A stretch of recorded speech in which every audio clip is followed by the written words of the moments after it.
সাদা পাথর তাহিরপুরের একটা স্থান, অনেক সুন্দর। অনেক পাথর লুট হয়ে গেছে,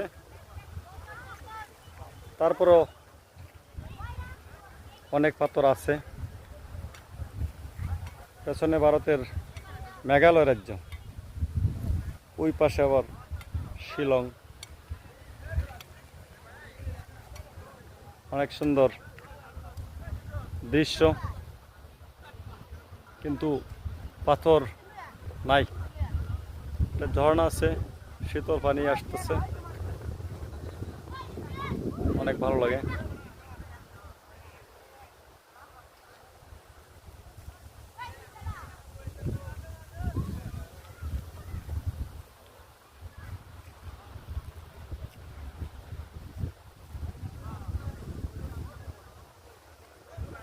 অনেক সুন্দর জায়গা।